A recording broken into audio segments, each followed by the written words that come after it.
This is a special kind of matchmaking in ancient times. Two sisters each designed a jeweled ring. The noble prince would choose the one that looked good, put it on each other's hand. It means which woman to marry. The beauty of the ring design also determines the fate of the two sisters. The prince was the first to pick up the white ring. The sister thought she was the one chosen, but the prince just said sorry and put the ring back instead. He picked up the blue ring and put it on his sister's hand.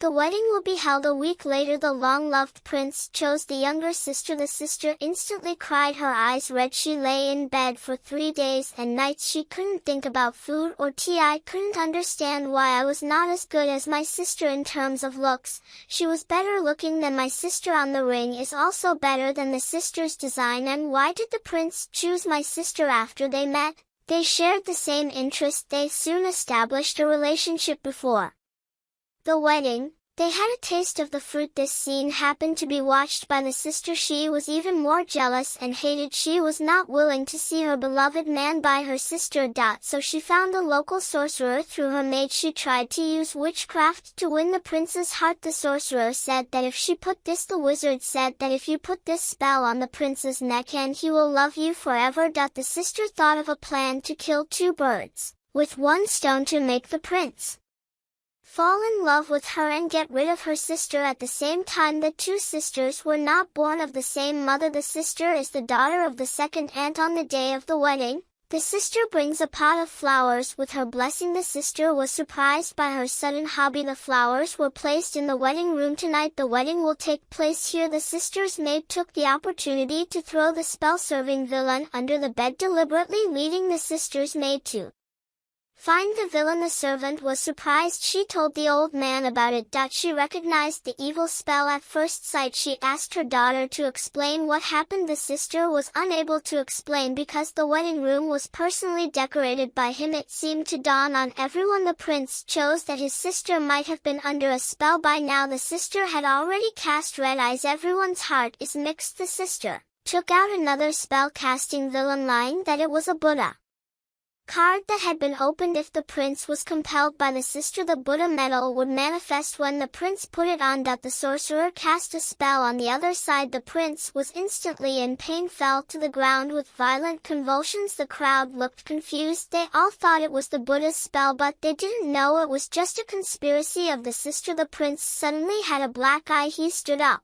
and said he didn't like his sister at all and his design of the blue stone, the ring, and the person he liked was his sister. Sister suddenly heartbroken, like a foot in tears. Everything changed too suddenly. Do not know why. Afterwards, the daughter explained to her father that she had been framed. She had not used any witchcraft. However, the only one who believed her was her mother. Mother and daughter embraced each other and cried.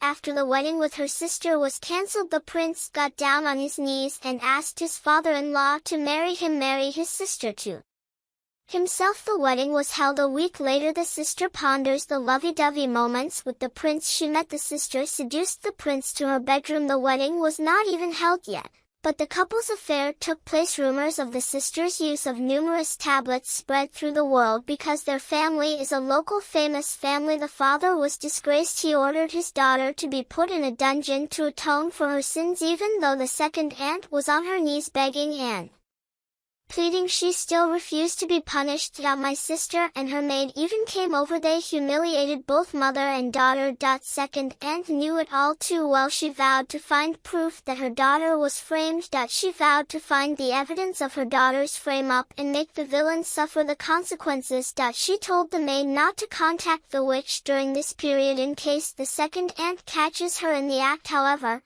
the maid could not control her heart's desire. But the maid couldn't control her heart's desire to go on a date with her lover, the sorceress. The second aunt's men had been following her for days. When they found out the truth, they reported it to her in order to prove her daughter's innocence. Second aunt invited a local Taoist monk. She persuaded the master to come to the dungeon with her. The sister's body was very clean through the Buddha's light. The senior monk could guarantee sister had never used any witchcraft. Then the monk told the master to arrest the Prince and his fiancée. He poured a bowl of Buddha's water that had been enlightened. The prince's body temperature instantly rose to 50 degrees. He withdrew the Buddha tablet and threw it to the ground. There was indeed a spelled ghost hidden inside. He appeared in public and told the truth. The ghost said he was ordered by his sister and the sorcerer to do bad things. Then the monk restored the ghost after the plot was exposed. The sister begged her father to spare her, but she was also locked up in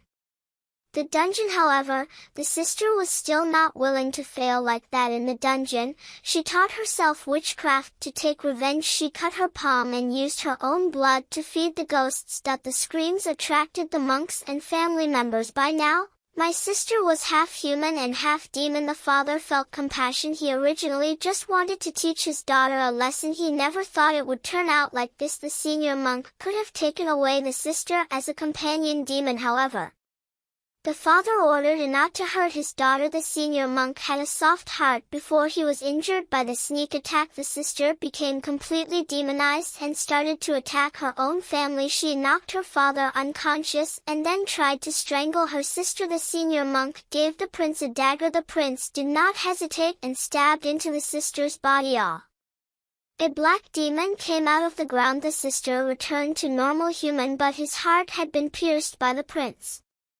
Sister never thought this life is by the person she loves most. Sister and the maid along with the white jewel ring buried in the dungeon. Because of the deep resentment, sister's soul could not be reincarnated. The monk sealed him in the white jewel ring. 100 years later, some miners came to the cave to search for gold. They were targeted by a servant who had turned into an evil spirit, lured the two men to dig up the white gem ring buried in the soil. One was killed on the spot. Blood flowed into the ring with the stone. After absorbing the human blood, the spirit that had been sleeping for 100 years broke through the seal and came out of the ground. The image of my sister being killed by my beloved is still vivid in my mind. It seems like yesterday. The first person that my sister's soul saw was the maid who had waited for her for 100 years just to wait for her master's soul to see the light of day. And now the sister is reincarnated as a jewelry designer specializing in making personal orders for women. The prince of that year was reincarnated as a police officer. He was responsible for investigating the case after instigating a murder. The cause of death of the two miners is very strange. No human fingerprints were found on their chests,